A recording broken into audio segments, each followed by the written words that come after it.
Don't rock, freak, don't stop, don't rock, freak, don't stop, don't rock, freak, don't stop.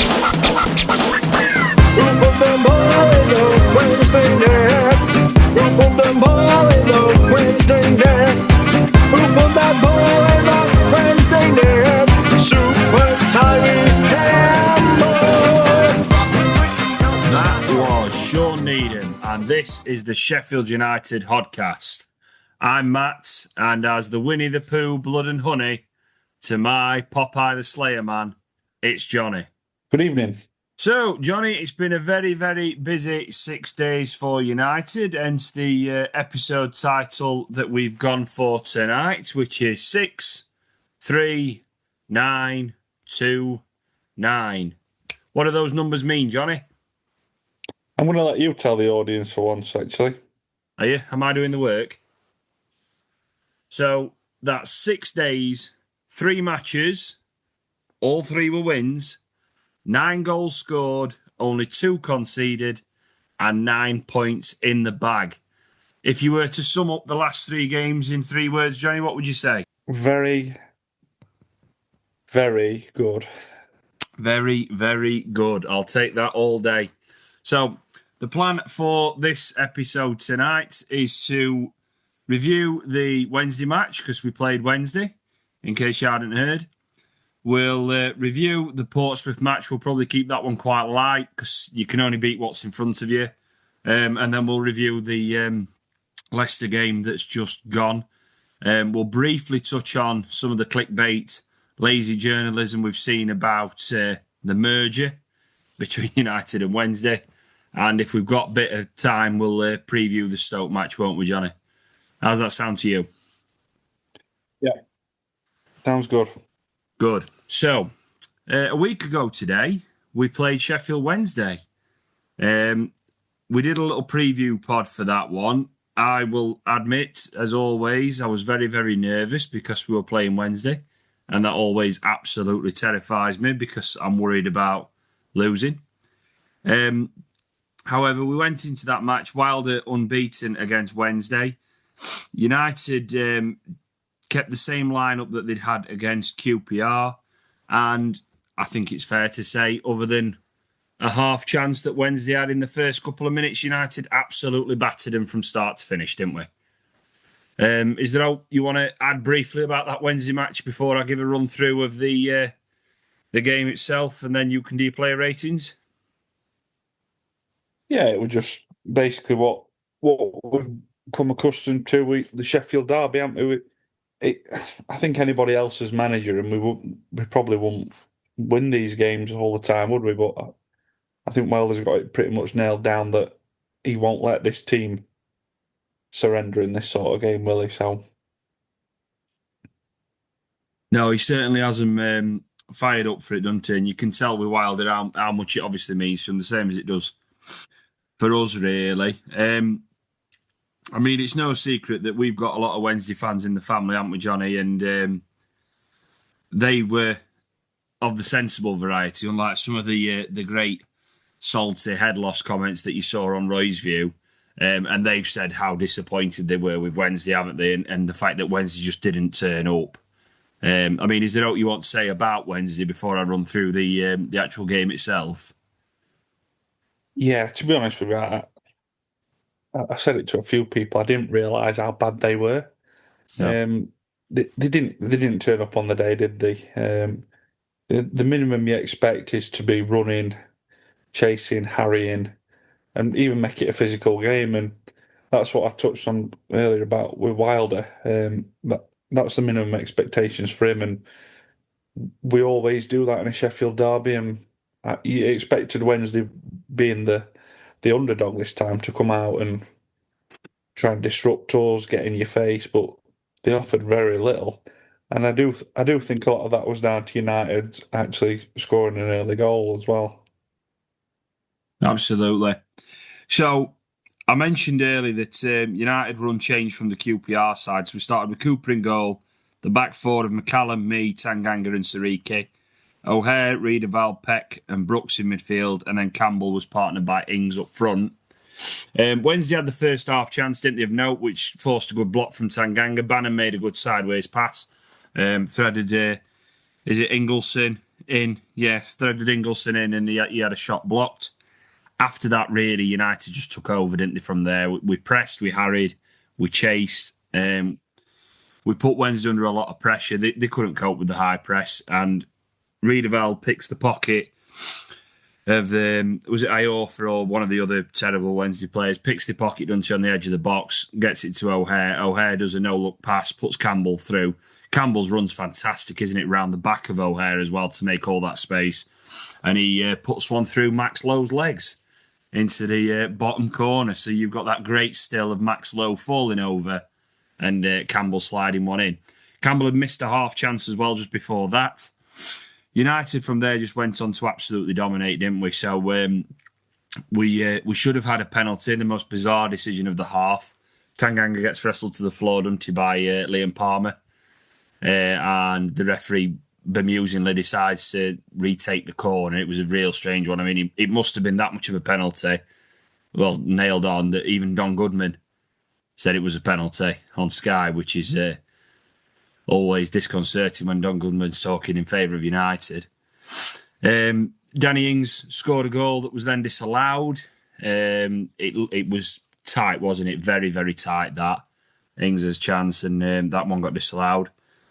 And that pretty much saw out the first half, didn't it? We went in at half-time, we'd absolutely battered him, but as always, you're slightly worried that you're at Hillsborough, Wednesday might come at you and go hell for leather second half, but nothing to worry about. United came out second half. Campbell put one into the side netting after being threaded through by O'Hare again. Should have scored, really. Owings had missed a one-on-one ante as well in the first half, which was a good save from Horvath. But yeah, Campbell put one wide, which I thought he'd have scored. It was probably easier than the first chance, which he did score. You then worried that, oh, here we go, that's it now, that chance is gone, they're going to come at us now. But then Campbell scored within 2-3 minutes. Peck made this great challenge in midfield, which was a half tackle, half through ball.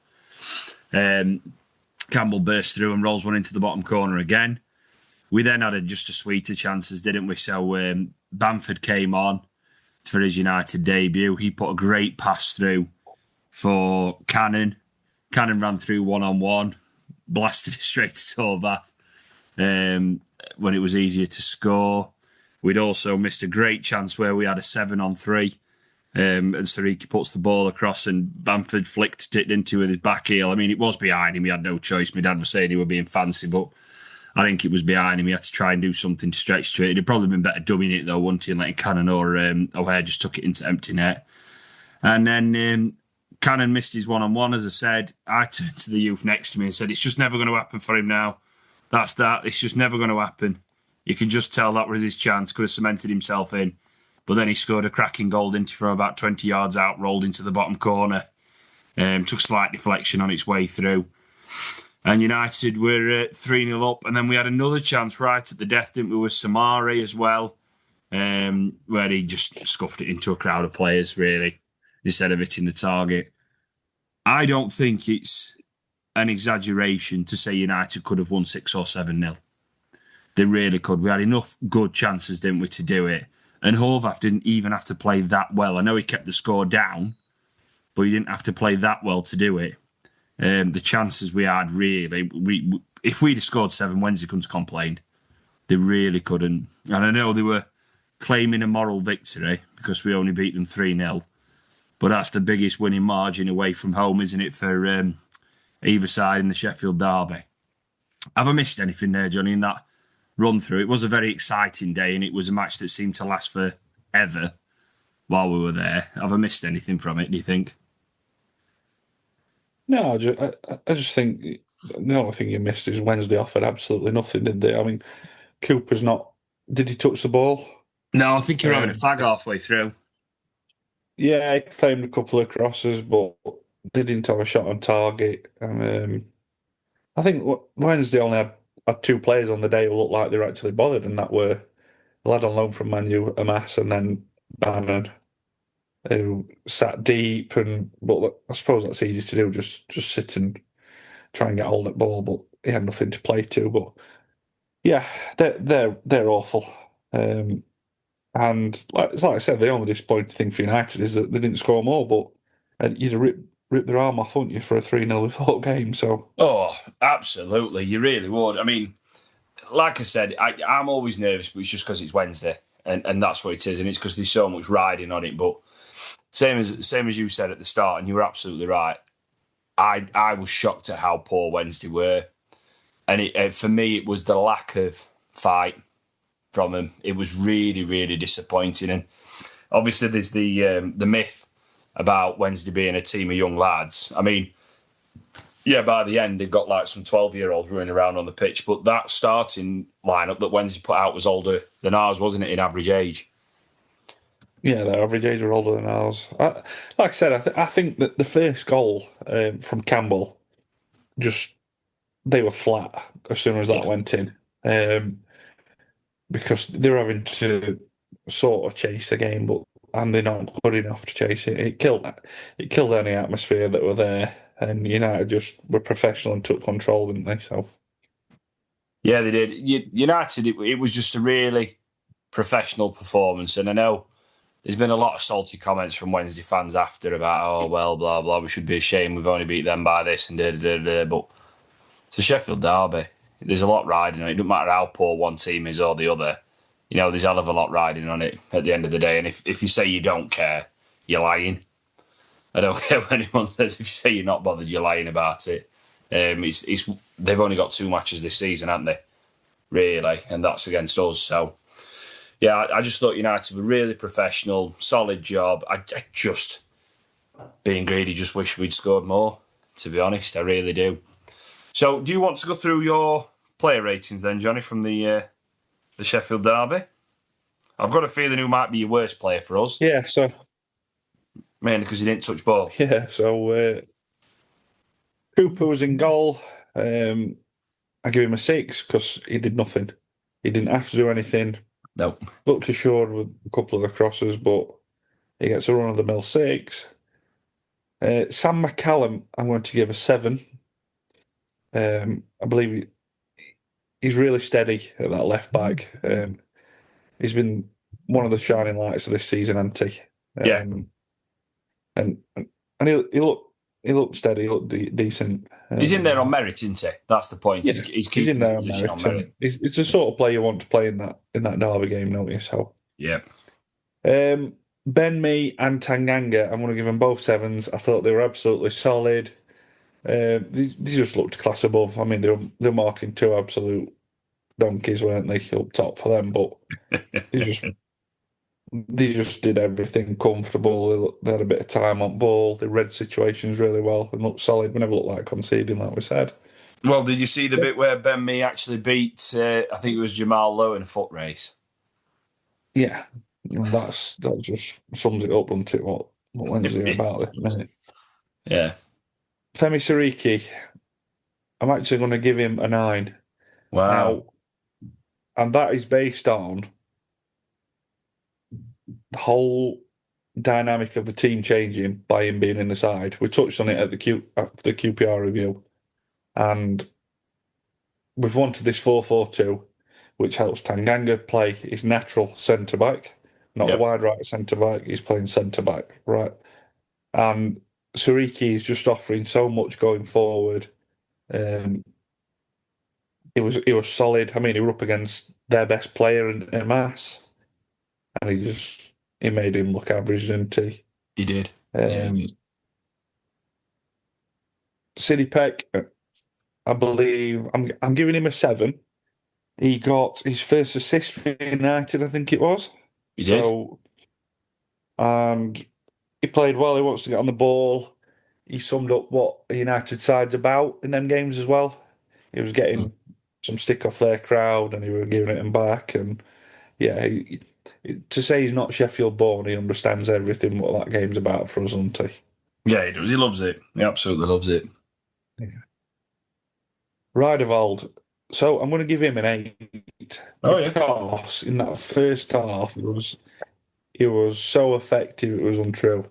Anytime Wednesday tried to have any sort of play, Riedewald was in there just breaking it up, just doing the simple things, just bullying, pushing Bannon to the side, pushing Ingleson away, and just getting his toe in. And he robbed Valerie for the first goal, didn't he? And then played it through. And then With Valerie, yeah, it took ball off. Yeah. Yeah, so Ridervold were very good.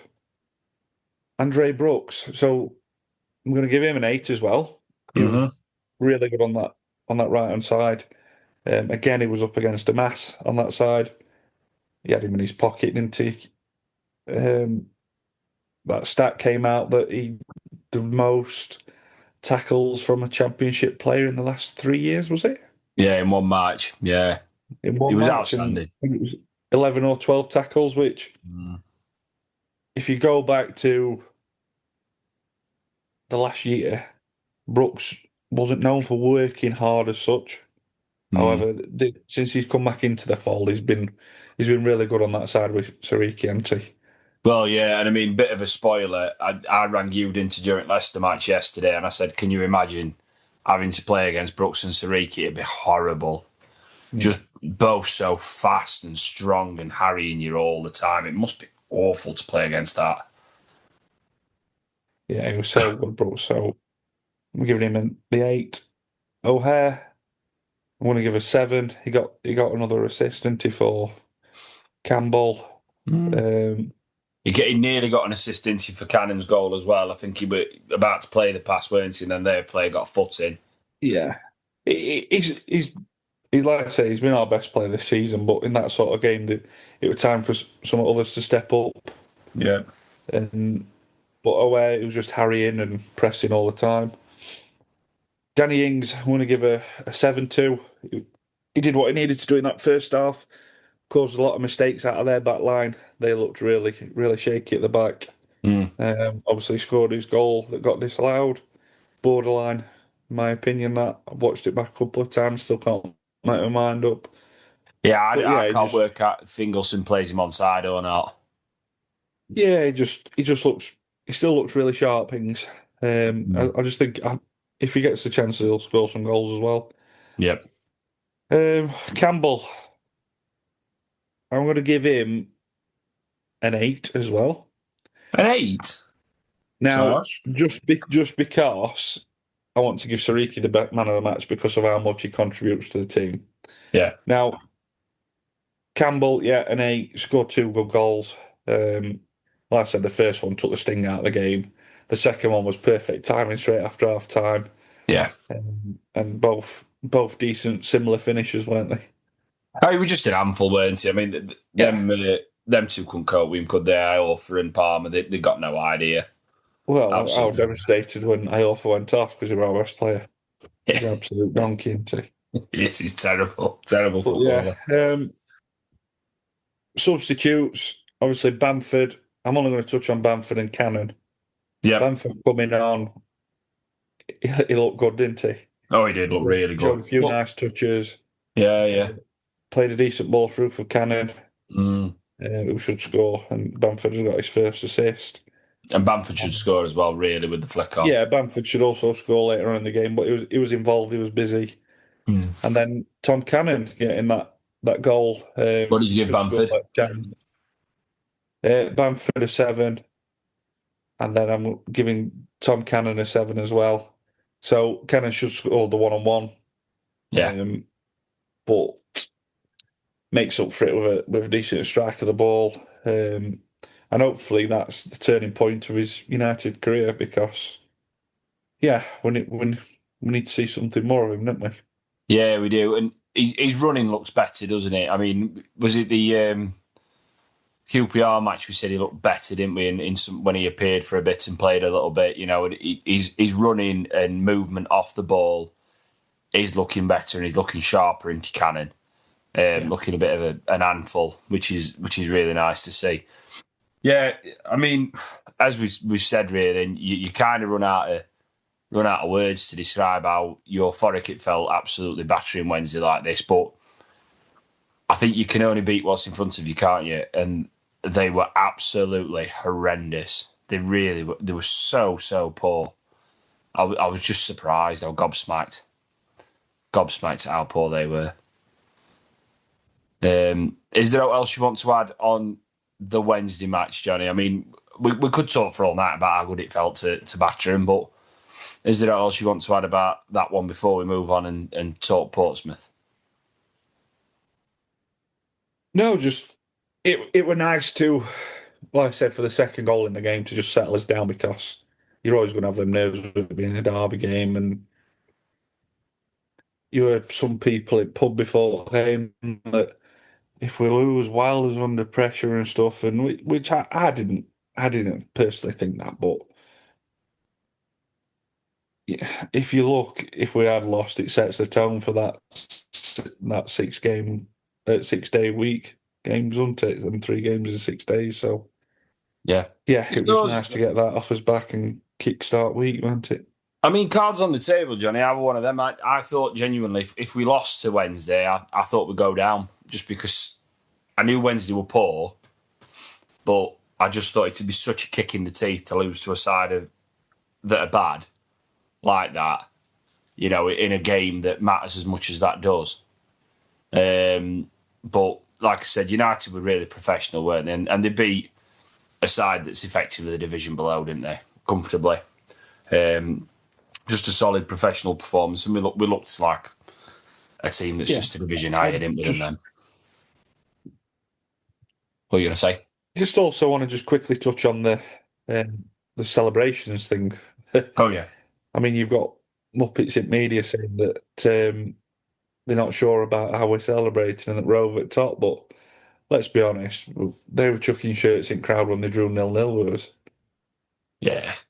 So it just shows, with the season we've had this year, we needed something like that. Yeah. And everybody's together, the fans were on side, and yeah, it's good. And if you can't celebrate your win over your rivals, then what can you do? I mean, I don't care at the end of the day. For me, it's a compliment to Wednesday, if anything. The fact that we've took it as seriously as what we have and we're celebrating it like we have. It's whether Wednesday are terrible or not, it's still a massive game in our season, isn't it? Because you as you say, you're playing against your biggest rivals, and we lived in their shadow for most of our childhood, didn't we? Growing up, Wednesday were a big side once upon a time, and they were always the big ugly neighbour up the road. So for us to batter them like we did, absolutely take them apart and be dominating them for the last few years like we have, it does mean a lot. And I'm not being funny. If Wednesday won 3-0 at Bramall Lane, of course they'd be celebrating like that. It just means it matters to the players. But yeah, anything else on Wednesday then before we talk the match that we had on Wednesday night, which was Portsmouth? No, that's pretty much it on that for me. So from one poor side to another then, we played again on Wednesday. So we played Sunday, then we played Wednesday, and we played Portsmouth on the Wednesday night. We made 2 changes. Ings and Campbell went out, and Bamford got his first start, and Cannon started up front with him. Any quick thoughts on that before I run through the action, the lineup, or anything about the Portsmouth match that you want to briefly touch on before I rattle through what happened?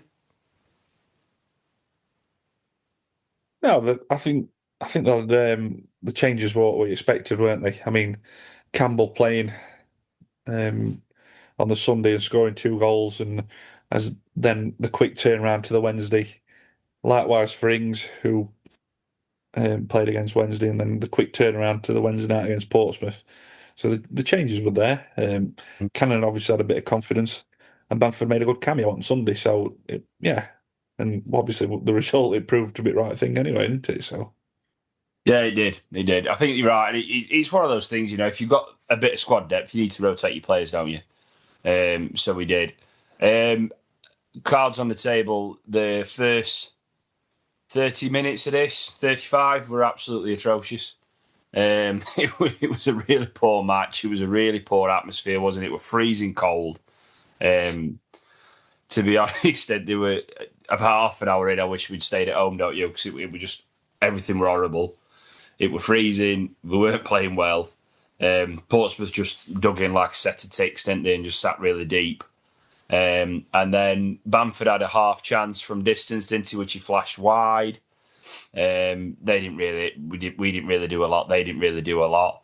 And then the game kind of just completely flipped on the 40th minute because Tanganga got up from a corner, headed one, it was going in, and our best player, the Portsmouth right back, Mr. Terry Devlin, not Paul Devlin's son, decided to handle it and made one of the best saves I think I've ever seen from a fullback, tipping it over the bar into when it was going over the line. It was a great save.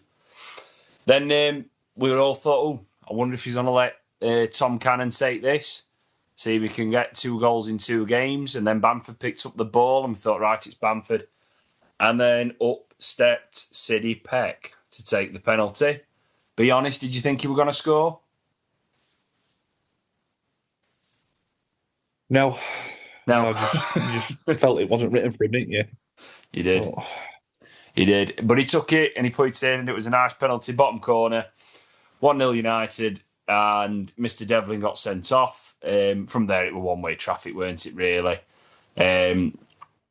Bamford scores on the 54th minute, so quite early into the second half. Bundles one over. It was again, I think it was a Tanganga header again. Came off the bar, didn't it? And he tapped it in from close range. Keeper was appealing for a foul. He was never going to get that. We had a couple more chances. I think Cannon had a couple of half chances. Bamford had an half chance as well. And Gus Hamer came on and scored an absolute worldie again. They gave him far too much space, didn't they, on the 73rd minute, and he bends one in from about 25 yards because obviously he's in a goal of the season competition with himself. Is Gus, so he scored an absolute cracker to make it 3-0. And then United kind of coasted through the rest of the game, didn't we? And Danny Ings managed to have another goal disallowed, which would have made it 4. So United saw this one out comfortable, 3-0. This will probably be one of the easiest victories I think we'll ever have, won't it, at this level? It reminded me of some of the League One games, under Wilder that season where we just blew everyone apart. It felt like that. We just absolutely destroyed Portsmouth, didn't we, in that second half in particular? They just didn't lay a glove on us. You want to say, or do you want to just crack straight into your player ratings? Yeah, just quickly on it. Obviously, it was a drab first 30 minutes, but to me, if they'd have kept 11 on the pitch, I think it was geared up for Hamer to come off bench and show a bit of quality and win it. And I think we'd have won game anyway, maybe 1 or 2. They're banging trouble this season, Portsmouth. Well, I think I said it to you, didn't I? I saw it on Twitter. They were an Oxford fan, and he said as soon as Sheffield United and Norwich sort themselves out, he said, us and Portsmouth are in a right mess, and we're going to go down. Obviously, Oxford managed to get a good win Friday night, didn't they, against Ipswich? But I do think, same as you, I think Portsmouth they're in real trouble. Portsmouth, I think they're going to go down with Wednesday, and then it'll probably be Oxford or Norwich if they don't get sorted out very quickly. So do you want to go into your player ratings then, Jonny? So I interrupted you there. Yeah, so very quickly, Cooper, 6 again. Very little to do. I think he palmed one up in air from their only real effort, didn't he? Mm-hmm. Look comfortable. McCallum, I actually thought he had one of his worst games against Portsmouth. I didn't think he looked great. No, he didn't. He looked tired. Giving him a 6. Yeah, he looked leggy, he looked tired. Giving him a 6. He gave the ball away a couple of times in that first half. And probably with us playing at home to a side who you expected to be maybe that sort of game that Borough should play. But yeah, Ben Mee, giving him a 7. I thought he was solid again. He just does everything simple, doesn't he? Makes it look easy. Tanganga, I actually think he's getting better now he's settled in at that right centre back. Not having to go forward, not having to cover Ogbenny. He looks a lot better in there. I'm giving him a 7. Sariki, I'm giving him a 7 for that game. Thought he looked decent again. He's so powerful. offers you some great defensive cover, and he doesn't seem to stop running, does he? No, not at all. I mean, we said it 4 or 5 times in that game against Portsmouth. You notice United were on counter at second half, and you're like, Aouar's got the ball, and you're like, look at Sariki. He's just made 70 yards to try and get forward, and we've been missing that massively. Yeah, we have. Yeah, well, I said to you, it begs the question, doesn't it? Why on earth has Wilder not been playing him? Why on earth has he not been playing? And that's the $1 million question, isn't it? If Sariki had been playing since the Charlton game, would we have any more points? And quite possibly so, but you don't know. With hindsight, it's a wonderful thing. Yep. Riedewald, a 7. First half, he was a bit sloppy. However, second half, he just showed a lot of quality, didn't he? Yeah. Got involved a lot more, broke up a lot more, and just they've got to tie him down, haven't they, to a contract? Oh yeah, absolutely. He's exactly what City Peck needs at side room. He is. I mean, at the end of the day, he's a more positive forward player than Vinny Souza. He just hasn't got the legs that Vinny Souza has, but he can tackle, and he can just break up play, can't he, which Souza was a master at. I mean, Souza had the physicality, didn't he, and pace, but couldn't progress a ball like Riedewald can. Wasn't as positive, was he? Play safe a lot, Souza. But Riedewald just offers that physical presence and leadership, doesn't he, in midfield, which we've really been missing.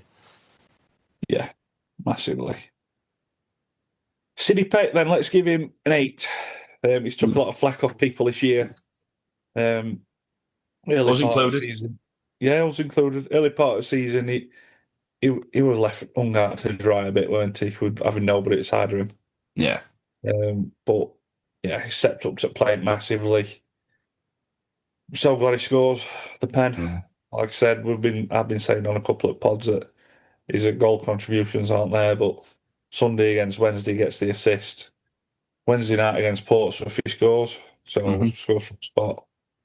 And yeah, he just looks more established. I mean, it's going to be very difficult when Arblaster comes back of who you pick in there. Well, you probably go Blaster, don't you? But it's whether you move to that 3-man central midfield then, isn't it, with Blaster, Riedewald. But at the minute, you don't change what we got. I mean, I can't see Blaster playing much before Christmas anyway. So, well, if you're winning games, what's the point in rushing it anyway and getting him hurt? You may as well take it steady, aren't you? Yeah, Andre Brooks again worked hard, showed a few nice touches. Looks decent on that right hand side with Sariki giving him a 7. Yep. Complete different player to what we have seen in past for him, where not a bit lazy. Yeah. Whereas now he's working really hard. He is. Callum O'Hare again, 7. He came to life a bit in second half, and particularly when Aimer came on. They showed some nice touches together. Yeah. He's one of those players into where he just never gets tired, and when the opposition gets tired, he just seems to almost get fitter and quicker and faster, doesn't it? Picking pockets and stuff. The amount of distance he covers is unreal. Ridiculous. So, Cannon, I'm going to give him a 7. Although he didn't score, he did work really hard the first half. Created a couple of half chances. He looked sharp. Looked like he got a bit of confidence from scoring against Wednesday. Bamford, I'm going to give him a 7 as well. I thought he was really good. He scored, and we're having the conversation with a couple of people in ground where they're saying he's not the imposing forward of McBurney and Kiefer Moore. However, 6'3", Bamford, and he's really clever. He knows how to use his arms to hold off the defender to win the ball in the air, and he knows how to win you the free kicks under pressure. He's really good at that. So he's awkward, isn't he? More than physical. That's the thing. He's awkward to play against. Yeah. He's very and he's exactly what we've been missing. Yeah, we needed something like that. Another dynamic of another dimension where we can push the ball forward, but quicker, and he can hold it and bring players into play. And he's really good with his feet. Yeah, he is. He's really, He can really play technically counter. good. Yeah. Subs wise, so Burrows came on for McCallum. Mm-hmm. He looked okay. Obviously, it was a lot easier to play when we were already 2-0 up against 10 men. We had a lot of time and space on ball. I thought we managed the game really well, didn't we? Look comfortable, look confident. Hamer. Now, again, I touched on it for the QPR game. Hamer was what we were missing in a tight game, which happened a lot last season. Quality from Hamer. And that goal that he scored, Beckett 3-0, summed it up. It's a great strike. And yeah, that's what won us a lot of games 1-0 by 2-1 last season, weren't it? That quality. Yeah, it was. And it's difficult to get him into the side at the minute. Because who do you drop? Well, it's mad saying that, though, isn't it, when you weigh up, because he's our best player. Yeah, you're struggling to fit him into the side and formation, aren't you? He is our best player, but you can't. But with how well the others are playing, you don't disrupt that, because then if you do, it's that old adage of, well, we've messed about and changed team. Yeah, exactly. So, yeah. But, yeah, we can only beat what was in front of us. My last point on this Portsmouth game is so McGuinness has gone out the side. Yep. Who is 6'4", 5. Yep.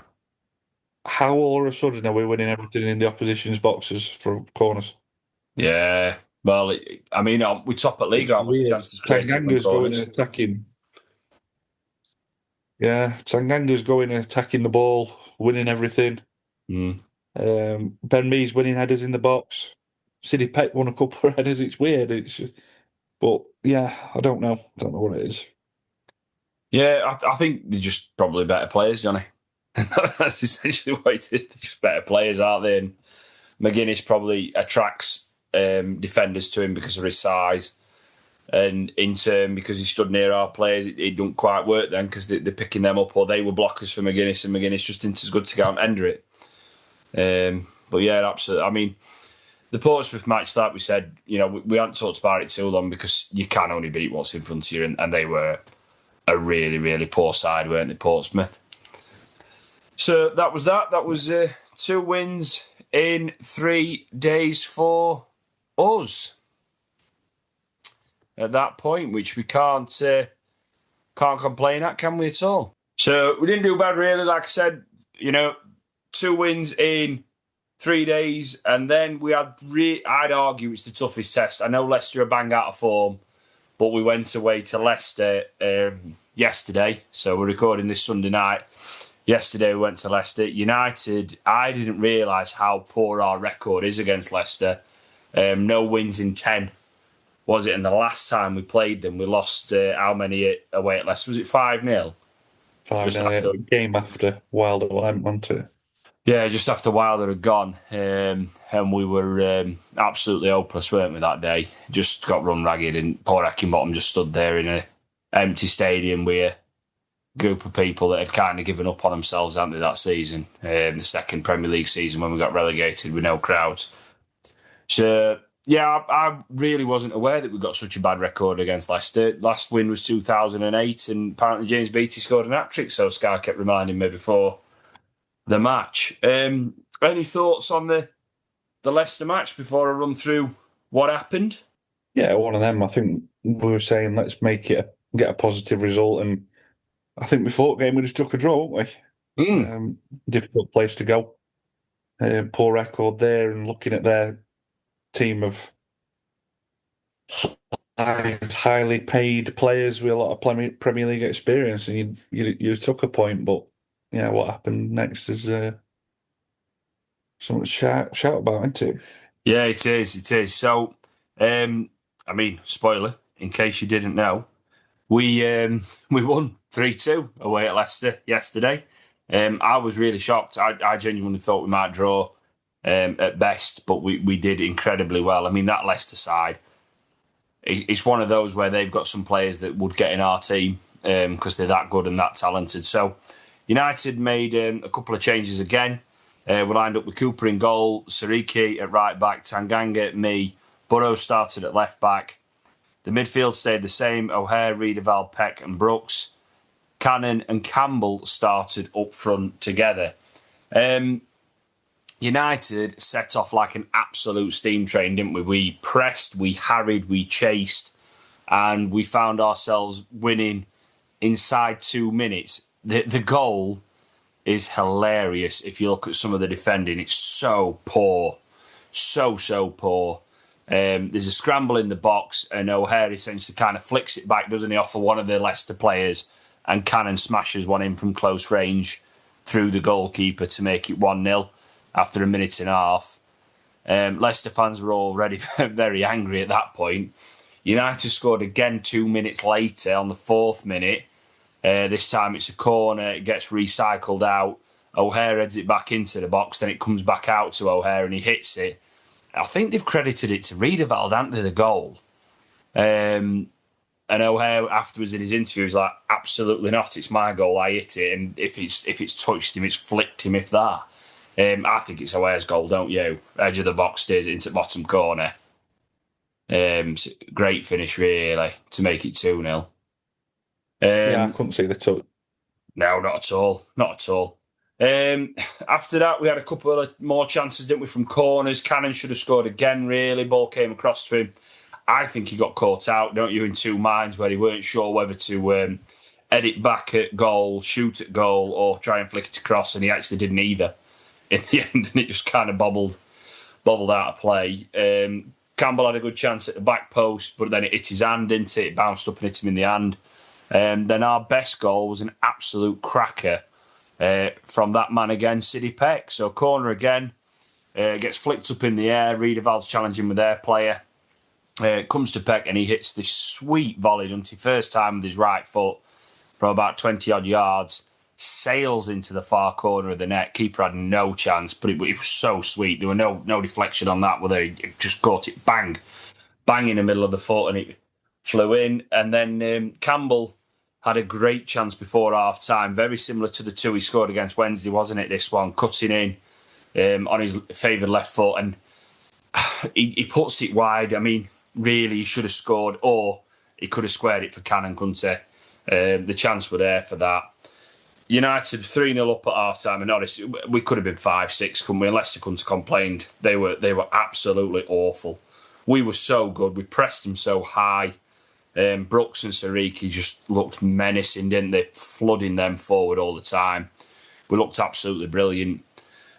Second half was strange. I think United just ran out of gas. You're 3-0 up away from home, you're playing really well. You don't need a fourth to go and kill it normally, but this Leicester side have got some quality players. They've got some good individuals. They're not a great team, but they've got a lot of good individuals. And the individuals stepped up a little bit second half, gifted by some stupid errors from us. So Leicester got one back. Mavidi ends up bundling one in at the back post. Cooper made a right hash of it. Absolute error from him. And Wilder actually called him out on it after the game as well. Comes flying out and then decides to leave it. And just takes Sariki out, and then Mavidi bundles one in. Mavididi bundles it in. And then they scored another strange goal, didn't they? Was it from James in the middle of the park? He ends up just hitting one and it goes straight down the middle of the net. There's a lot of swerve on it, but I think Cooper just lost it. He just lost sight of the ball. Went straight down the middle of the net and he steps to his right, assuming it's coming across him.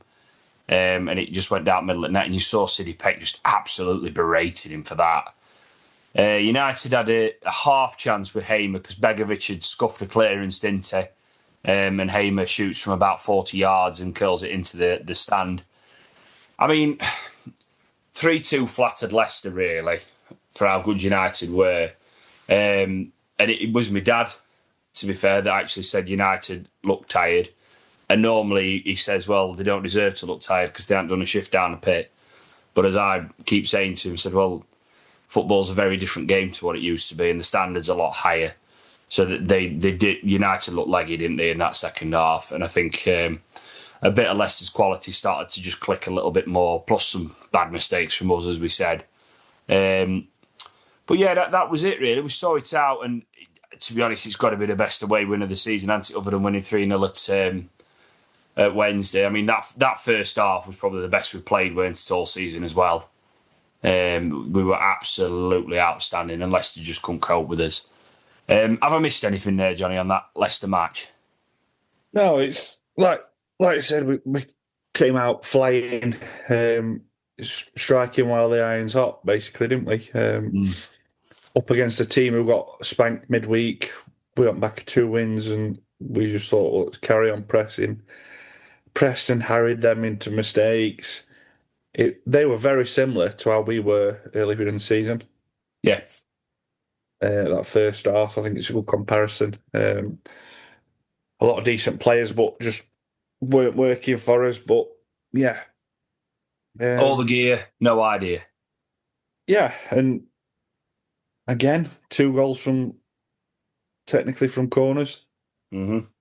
I don't know what we've worked on in training, but all of a sudden we're a threat at set pieces. And you wouldn't have thought that at Leicester with Vestergaard and without Fass, would you? No, not at all. Playing. So they had 2 decent wingers, Leicester. I thought Sariki dealt really well with one of them.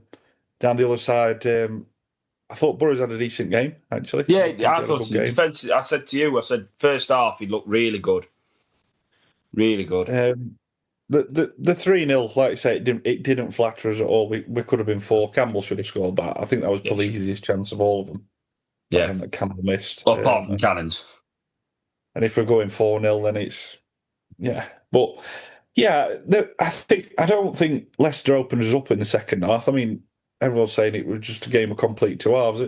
It was. We didn't really offer much second half ourselves, but we didn't need to, and they never opened us up. We gave them both goals. Yeah, yeah. The first goal, I think Cooper were trying to be too clever by pulling out, thinking it was going to go out. Yeah. Just catch the ball or punch it out for a throw in. And would have been comfortable. I don't think they'd even scored then. Rest of the game. No. And then the second goal, it gets played into Bamford's feet. He gets knocked over too easy on that one. Tries to win a free kick. Gets knocked over to him. And then it's a decent strike from James, but Cooper last season. The Cooper last season chests that down. Yeah, he didn't make either. Yeah, he didn't make those 2 mistakes, was he? No, it's really, really poor from somebody of his quality. And I wouldn't have expected that from him, to be honest with you. But it's, in a way, it's a massive box ticked that was the kind of win we got. Oh, yeah. Where we've played against a decent side. Obviously, we're racing to a 3-goal lead, and then we've had his metal tested second half. It was uncomfortable that last 5 minutes, but... Well, yeah, there's a couple of interesting points, really, in that second half, to be honest. I mean, friend of the pod, Gareth Simpson, said to me today about Cooper, do I think he's injured? Because there's something not quite right with Cooper this season. Now, whether it's just confidence or what, I don't know. But there's something that is just a little bit off, isn't there, with him at the minute in terms of his distribution. You know, he hasn't been making the saves that he was making last season. His shot stopping seems to have suffered slightly. His decision making's a little bit off. And the other thing for me that was well, I mean, at the end of the day, I think again it was down to fitness. But Bamford looked like the Bamford I was worried we'd sign. Someone just out of touch, out of form, and not very good. I mean, he was awful, weren't he, really, against Leicester when he came on, Bamford. He just looked atrocious. But it just could have been too much. 3 games in 6 days for him. Might have been a little bit too much. I mean, a few of them were looking leggy, weren't they? I mean, Riedewald looked absolutely shattered. Ben Mee were looking tired towards the end as well, bless him. So it's a big ask, 3 games at this level, this standard, in 6 days. It is a big ask. And the Wednesday one, whether they're a poor side or not, it's emotionally draining, isn't it, that one as well? Because you've got a lot riding on it. So, yeah, do you want to go into your player ratings, Jonny? Yeah, so Cooper, I'm going to give him a 4. Yeah, that's fair. Um, like I say, he let Leicester back into a game where we were comfortable. Yeah. I don't think I don't think they'd have scored. But yeah, Cooper a 4. Um, Burrows, I want to give a 6. I thought he was steady, had an all right game. Offered a bit going forward first half. We countered really well. It Mm. played into that style of Burrows. You're up against a couple of tricky Yeah. wingers in Leicester. But yeah, give him a 6. Ben Mee and Tanganga, I'm going to give them both a 7. I thought Ben Mee was very good. Again at reading situations. Again, yeah, you mentioned he did look a bit tired later on, but um, if you compare him to Robinson in that left-sided centre back, I'd soon have Ben Mee Yeah. twice Night and now, day. 2 times on Sunday, wouldn't you? So Yeah. It's night and day. Night and day, the difference between them two. I mean, we've got to give it a shout out as well. Ben Mee attempted an overhead kick in the first half. One of the yeah, I best. did see that, and I thought, what is happening? It reminded me of when Chris Morgan did it at Forest at that time. Now that was Yeah, a day. yeah, so he scored. Yeah. Well, can you remember what the Forest manager Paul Hart said at the time? Come, He said, "When players like Chris Morgan score goals like that against you, you know you've got no chance of winning."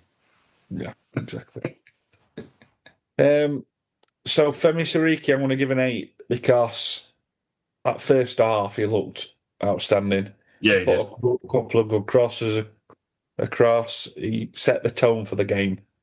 He made the first goal, didn't he, down that right hand side. Yeah, He's so powerful, and you're up against a really good player on that left hand side for Leicester and did well against him. For the goal, for Leicester's first goal, obviously the guy who Sariki's marking scored, but he's nothing to Sariki. That's Cooper. we got took out by Cooper into Sarika. Yeah, and his fitness is unreal, isn't it? Oh yeah, he's He's so so powerful, isn't he? athletic, and but like I say, it just makes that decision not to play him look an absolute stinker. Does he? I But can't work it out. I think it was more not about Sariki. I think it was more he wanted to play McGuinness, me, and Tanganga, but couldn't decide which one to not play. Yeah, Then maybe. McGuinness had sort of, out of poor forms, knocked himself out of the team, didn't he? Yeah, yeah. So what he played No his way out of the choice. team, hasn't it? Yeah. So yeah, Sariki an 8. Brooks, I'm going to give a 7. I thought he was really good again, particularly first half.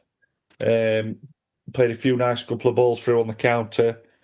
We looked so athletic on that counter, didn't we? That first half. Well, And the as I crossing said, and I mean, I've said to you that side with Brooks and Sariki. I mean, coming forward when they're in possession, it's terrifying. When you've got possession and they're running at you, it's terrifying. They're just so quick and strong, the pair of them, aren't they? And they harry you and chase you. And to be fair, they both got good technical ability as well. You just yeah, don't want to play against it. Brooks has that really good low centre of gravity as well. Yeah, he does.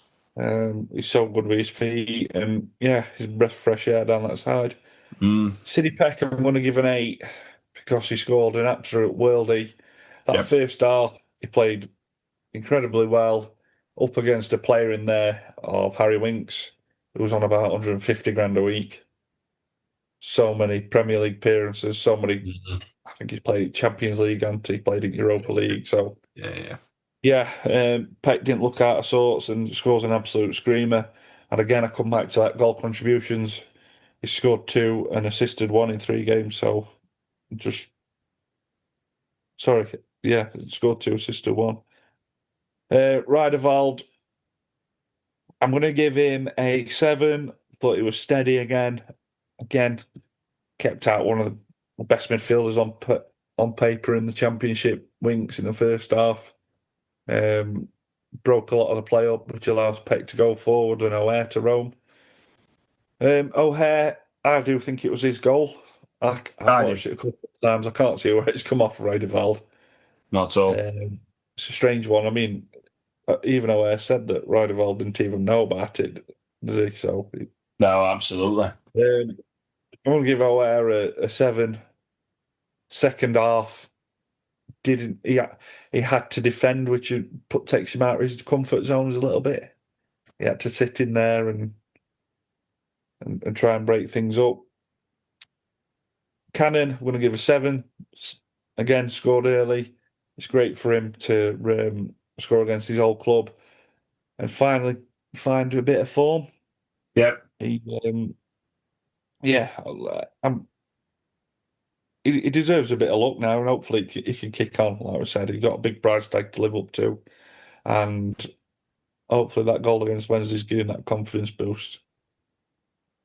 Campbell, I'm going to give a 7. Although if he does score that right before half time, it makes it 4-0. But to be fair, he was running channels, he was working hard, he was making runs in behind, weren't he? And what you'd say is a decent centre half pairing of Wout Fass and Vestergaard. They made him look very ordinary, didn't they? Yeah, I mean, they're both woefully out of form, aren't they? And the Leicester fans are slagging him off something chronic, but really for this level, they're quite a pairing, aren't they? Yeah, and I don't think the Leicester players want to play for this manager. No. But your ability will get you so far. And they've got ability in abundance, haven't they? So They have. Subs wise, just Hamer and Bamford, they came on in situations what they're not known for, having to defend, having to manage grind out the games. Yeah, manage the game. Samari comes on again in middle. You didn't really notice much because it was pretty one-way traffic second half without them opening us up much. Just a lot of getting the balls wide, weren't they? And then putting balls in box, which I thought we dealt with okay. Yeah, we did, because they're still threatening, whether they're out of form or not. You know, there's still a lot of talent there. I think Ayew coming on for them is a different thing to the other guy we had up front first half, like Daka, because Ayew was just quality into for that absolutely. level. Yeah, he is. But yeah, overall, it was a cracking result. Like I said, massive box ticked in the. If we win the game 3-0, everyone's rosy, but then you're thinking we've not had that challenge and that massive hurdle to overcome, which with the game at 3-2, having to dig in and putting bodies on the line and battling for each other, it was good to see them getting through it. So. Well, I mean, you look earlier this season, not only would we have not gone up 3-0, but if we had been in a position to be up 3-0, we'd have probably lost the second half 5 or 6-3, wouldn't we? We were playing. They've got a little bit of the spine and the resilience back, haven't they, now? You know, and we I'm not saying that it's all sorted and we're suddenly going to win the league, but it does look a lot better, doesn't it? And the performances are starting to match, and we're getting results now, aren't we, as well? So it does look a lot brighter, and I think Wilder were quite right to be happy with that result. You know, I was genuinely delighted with that yesterday. I just didn't see that coming. Such a good result against, whether they're out of form or not, that's a good side, that Leicester team. It should be doing a lot better than what it's doing. It really should. So you can't knock that from United. Is there anything else you want to add on the Leicester match before we talk about the lazy clickbait journalism, and then we'll preview the Stoke match? No, let's jump straight into this journalism clickbait. So, basically, for anyone who doesn't know, I mean, we ummed and ahed, didn't we, about whether or not to even dignify talking about this, but rumour has it, or it's been confirmed, that there was an offer from someone professing to be COH Sports, inquiring about buying Sheffield Wednesday with the potential of merging the two clubs. Now, the complaint from local journalists has been that COH haven't come out and denied this, which is a sign of culpability and therefore guilt at doing this. I mean, personally, I don't believe it. It could be absolutely anyone, couldn't it, professing to be from that. It could have just been one of the directors going a bit rogue or whatever. What's your opinion on it, Jonny? Yeah, I think it's exactly what we said it is. I think it's clickbait.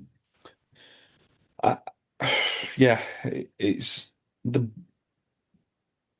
whether the owners are the Americans or not.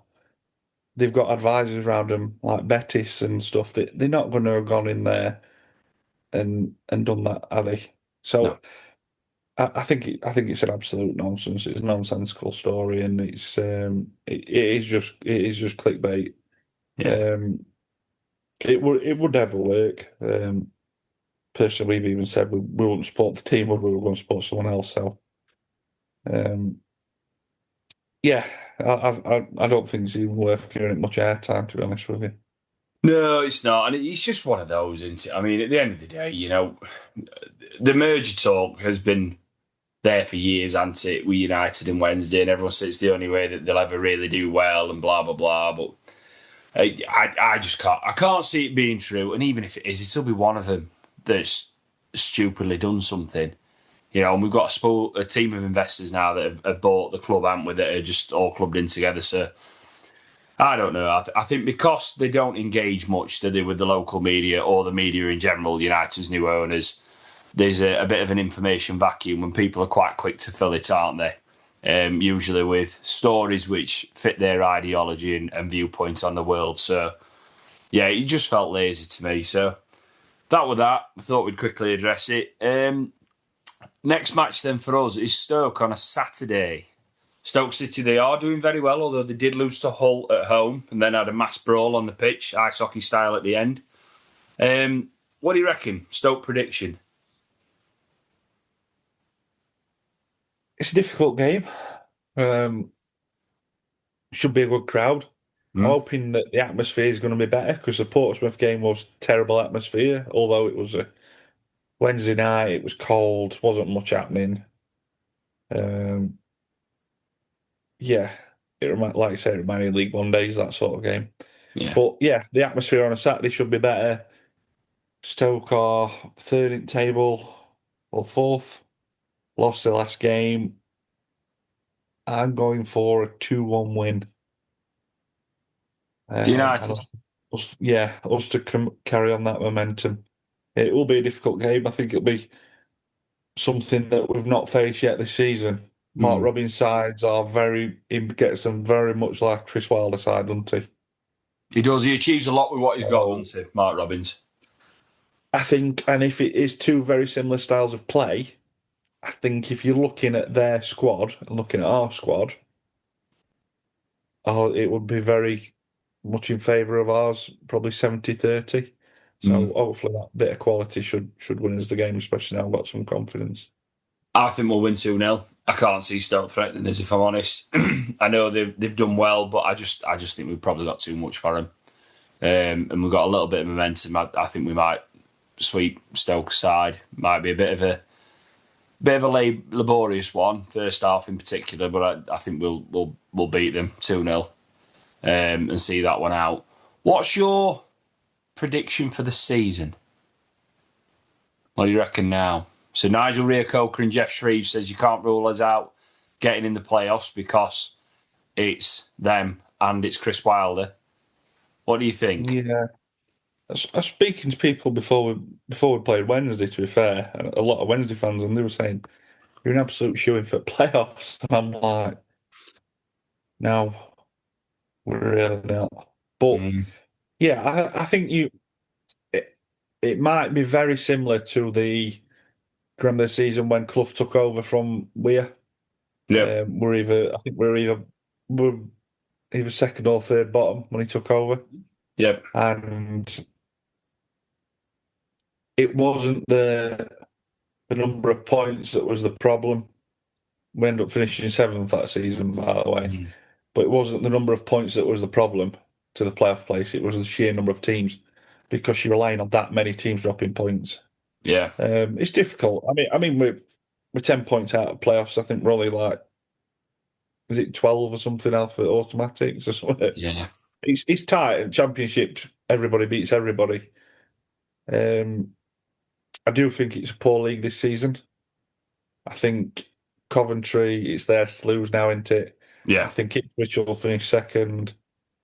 And then you're looking at Southampton, Middlesbrough. and then I think 5th and 6th place are going to be up for grabs. So any sort of team who puts a good run together. It depends what we do in January, doesn't it? I mean, I think just keep ticking these games off. Let's be within 6 points at playoffs by January, and then ask again. Yeah, I mean, the thing is, and you hit the nail on the head, championship, and everyone beats everyone. And the thing is, we can't afford a week like we had last season, where we lost 3 games in a week to Millwall, to Oxford, to Plymouth, and teams like that. And that is the problem with the championship. You only have to play at 50% and you suddenly get picked apart, don't you? Well, we've had the same week this year, haven't we? We've had the Preston, Derby, Coventry. Yeah. And obviously the start we had. So we lost 11 games. We started scoring goals, which is pleasing. We've stopped conceding as many goals. We're still giving away the odd death goal. Yeah. But true test on Saturday against Stoke, Norwich at home on the Tuesday, and West Brom away on the Friday. Yeah. 3 and 6 again. 3 games in 6 again. And I think if you are looking at that, push up the table, top 6 area, you've got to be looking at getting 7 points, haven't you? Yeah, you do. Yeah, you do. Like someone from Norwich, you need 7 minimum. So that's that. So hopefully, who knows, after the West Brom match, we could have got more points. Ideally, I'd take another 9 from 3 games again. 7, like you say, and you're suddenly in the hunt, aren't you? At the top end of the table, all of a sudden you're narrowing that gap. You got else you want to add, Jonny, before we finish? No, it's just so nice to have a positive pod for once. Ain't it? Finally. Well, that'll be it now. We'll be able to clip this one because that might be the last one this season. Who knows? So I've been Matt. You've been Jonny. There's nothing else to say but up the blades. Up the blades. Don't stop up. Go, rock, go, rock, freak. Don't stop up. Who put the ball in the Wednesday net? Who put the ball in the Wednesday net? Who put that ball in the Wednesday net? Super Tyrese K.